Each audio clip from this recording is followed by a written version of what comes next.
की राजधानी दिल्ली में गैंगवॉर बढ़ता जा रहा है। आए दिन राजधानी के अलग अलग हिस्सों में गोली चलने, जान जाने, रंगदारी मांगने और धमकी देने के मामले बढ़ते जा रहे हैं, जो पुलिस की कार्यप्रणाली पर सवाल खड़े कर रहे हैं।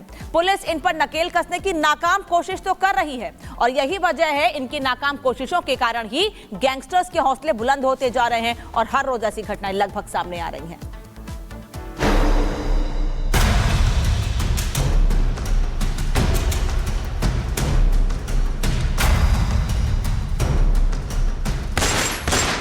देश की राजधानी बन गई क्राइम कैपिटल।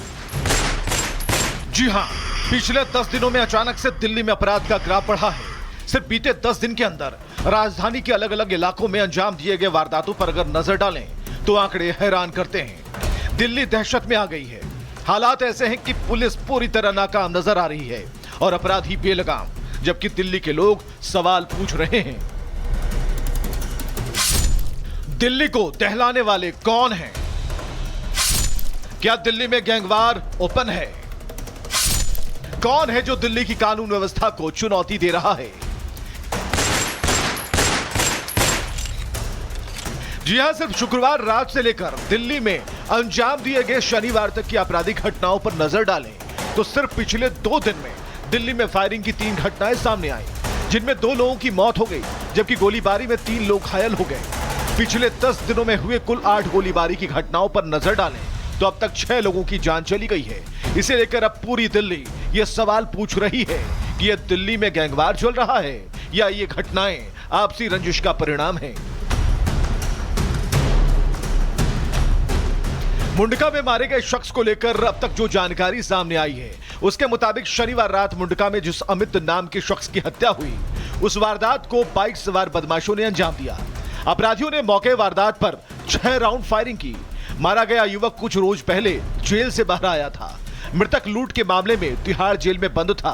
हत्या के पीछे गैंगवार का शक है। मेरे को फोन आया कि भाई तुम्हारी दुकान के आगे गोली चली है, तो मैंने देखा तो नीचे काफी भीड़ इकट्ठी थी, तो नीचे एक लाश पड़ी हुई थी। गोली की आवाज आई थी, हमने सोचा नॉर्मल घर में आराम से बैठे हुए थे, लेकिन ये नहीं पता लगा ना, जैसे दिवाली का माहौल है कि गोली चली है, किसी ने पटाखे चलाए हैं, ये नहीं पता लगा। पूरे दिल्ली में खौफ का माहौल है, आप कहीं पे भी देखोगे पूरी जगह यही चल रहा है। अब इसका कोई जवाब देने वाला तो कोई है नहीं दिल्ली में। सूत्रों के मुताबिक मुंडका में हुई हत्या के पीछे गैंगवार है। बताया जा रहा है कि इसके पीछे टिल्लू ताजपुरिया गैंग का हाथ है। हालांकि पुलिस फिलहाल कुछ भी खुलकर कहने से बच रही है, लेकिन सूत्रों की माने तो पुलिस दिल्ली के इस घटना को गैंगवार से जोड़कर ही देख रही है। लेकिन ये तो सिर्फ एक घटना है। दिल्ली के बेलगाम अपराधी लगातार वारदात को अंजाम देकर पुलिस को चुनौती दे रहे हैं। बीते 8 तारीख को भी दिल्ली के वेलकम में अंधाधुंध गोलियां बरसाकर 2 शख्स को बुरी तरह से जख्मी कर दिया था, जिसमें नदीम नाम के एक शख्स की बाद में मौत हो गई। हत्यारे इतने बेखौफ थे कि वो हत्या के बाद मृतक का मोबाइल फोन और स्कूटी भी ले गए और वो जिस बाइक से आए थे वो भी मौके पर छोड़ गए। रंजिश का कुछ नहीं पता, वो काम धंधे वाला आदमी था, अपनी फैक्ट्री से खाना ही लेना आया था। वो खाना लेके जस्ट ये दिख रहा है आपको, ये पुलिस ने जो आउट कर रखा है, यहीं तक पहुंचा था, यहीं पर ही जो हुआ है वो हुआ है। वो भाई भाई करके बोलते, छोटे ज्यादा बड़े भी नहीं है, वो छोटे छोटे से हैं, वो भी भाई करते थे। आज तक कोई मैटर नहीं, कुछ नहीं। हालांकि वेलकम में हुई इस हत्या को लेकर पुलिस को एक हद तक कामयाबी मिली। पुलिस ने इस मामले में बड़े बड़े दावे किए, लेकिन इससे पहले कि पुलिसिया दावे कुछ असर दिखाते, एक बार फिर अपराधियों ने मुंडका में वारदात को अंजाम देकर चुनौती पेश कर दी। एक इंसिडेंट और जो है हुआ है ज्योति नगर में, उसके थोड़ी देर बाद 10-15 मिनट बाद वहाँ भी कुछ हवा में गोलियां चलाई गई हैं। तो दोनों इंसिडेंट पे कार्रवाई करते हुए 3 हमने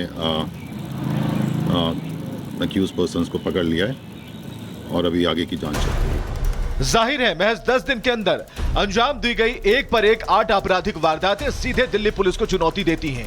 दिल्ली सवाल पूछ रही है, आखिर राजधानी में पुलिस का इकबाल बचा है या दिल्ली के लोग यहां गैंग्स के रहमो करम पर हैं? Bureau report, Republic Bharat.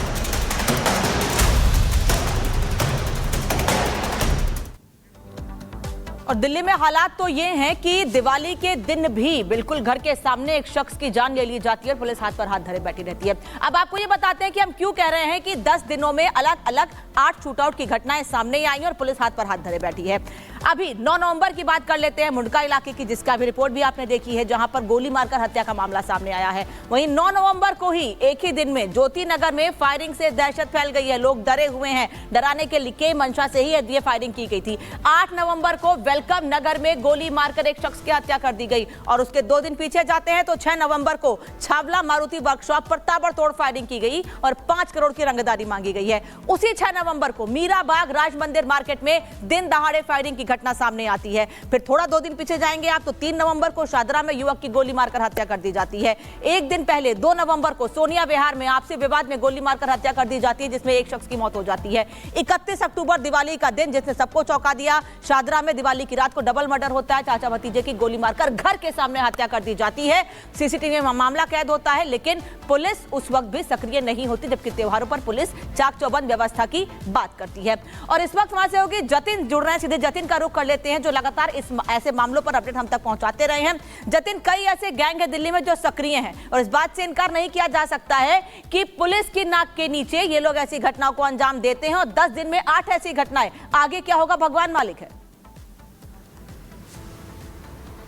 आज बिल्कुल देखिए, और यही सबसे बड़ा सवाल है और इसके जवाब अभी तक नहीं मिल पा रहे हैं। लेकिन दिल्ली पुलिस का कहना है कि ये दिल्ली के अंदर वर्चस्व की लड़ाई है और ये वर्चस्व आम लोगों का नहीं है, ये गैंगस्टर्स के बीच का वर्चस्व है। चाहे वो नंदू गैंग की बात कर लीजिए, दीपक बॉक्सर गैंग की बात कर लीजिए, लॉरेंस बिश्नोई गैंग की बात कर लीजिए, गोगी गैंग की बात कर लीजिए, नीरज भवानिया गैंग की बात कर लीजिए। पिछले 10 दिनों में जितनी भी वारदात हुई, उन सभी वारदातों में इन सभी गैंग्स के नाम है।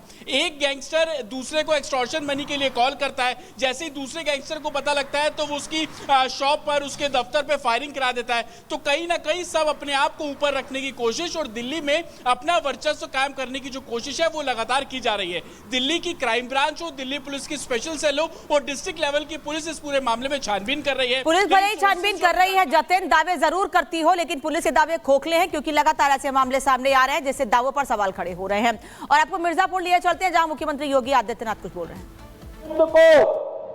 भारतीय जनता पार्टी और एनडीए की ओर से टिकट देकर के यहां पर प्रत्याशी बनाया गया, तब भी डॉक्टर सुशीला मौर्य यहां पे काम कर रही थी, भाजपा और एनडीए के लिए कार्य कर रही थी। जब भी मैं यहां पर आया, किसी भी चुनाव में, श्रीमती रिंकी कौल के चुनाव में आया हो या फिर लोकसभा चुनाव में, तब भी वे यहां पर थी, काम कर रही थी। और इसलिए बहनों और भाइयों, आज मैं आपसे अपील करने के लिए आया हूं, यही अपील करने के लिए आया हूं। ये नए भारत का नया उत्तर प्रदेश आज जिस दिशा में आगे बढ़ चुका है, वो किसी से छुपा हुआ नहीं है। इन 7.5 वर्षों में प्रधानमंत्री मोदी जी के नेतृत्व में, उनके मार्गदर्शन में उत्तर प्रदेश का परसेप्शन बदला है। उत्तर प्रदेश के बारे में लोगों की धारणा बदली है। आज उत्तर प्रदेश के बारे में लोग अच्छा सोचते हैं, अच्छा देखते हैं। लोगों को लगता है उत्तर प्रदेश अब देश की अग्रणी अर्थव्यवस्था के रूप में आगे बढ़ेगा। अब उत्तर प्रदेश का नौजवान पलायन नहीं करेगा। और बहनों और भाइयों, यही कहने के लिए आज मैं आया हूं। आप सोचिए, 1 करोड़ परिवारों को तो वर्तमान में एक डबल इंजन की भाजपा एनडीए की सरकार 12,000 रुपए 1 करोड़ परिवारों को 12,000 सालाना पेंशन की सुविधा उपलब्ध करवा रही है। 12 करोड़ किसानों को, जिसमें 2 करोड़ 62 लाख किसान अकेले यूपी के हैं, इन्हें 6,000 रुपए सालाना प्रधानमंत्री किसान सम्मान निधि का लाभ प्राप्त हो रहा है।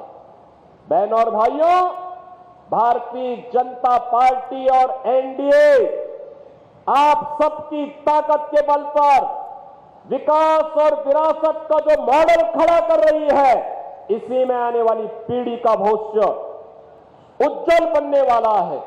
और इसीलिए भारतीय जनता पार्टी बार बार कह रही है, हम लोग आपसे बार बार कह रहे हैं कि लोकसभा चुनाव के दौरान जिन्होंने अफवाह फैलाई थी, जिस प्रकार का इन्होंने दुष्प्रचार किया था, उसका पर्दाफाश हो चुका है।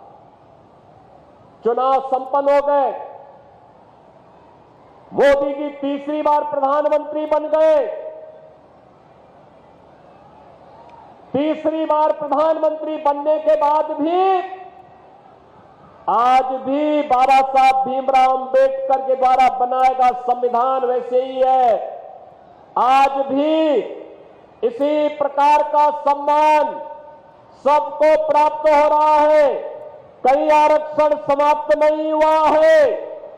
और बहनों और भाइयों, जिन्होंने झूठ बोला था कि लोकसभा चुनाव के बाद खटाखट 1 लाख रुपया खाते में आ जाएगा, वह भी नहीं आया है। यह भी आपने इनका एक और झूठ को बेनकाब कर दिया है। और इसीलिए हम कह रहे हैं, बटिए मत, बटना नहीं है, एकजुट होना है। देखो, हरियाणा ने निर्णय ले लिया है। हरियाणा के बारे में सभी राजनीतिक विशेषज्ञ कहते थे कि इस बार कुछ गड़बड़ लगता है। हम लोग कहते थे गड़बड़ नहीं होगा, सही होगा, 2/3 बहुमत के साथ भाजपा वहां सरकार बनाएगी। और बहनों और भाइयों, हरियाणा में भाजपा की तीसरी बार सरकार बनी है। मोदी जी की नीतियों का लोगों ने वहां पर समर्थन किया है। और मेरी आप सबसे अपील है कि बटिए मत, एक रहेंगे तो सेफ रहेंगे के भाव के साथ हमें भारतीय जनता पार्टी और एनडीए के प्रत्याशी को विजयी बनाना है। आप सबसे मेरी अपील होगी, 20 नवंबर को चुनाव है। 20 नवंबर के चुनाव में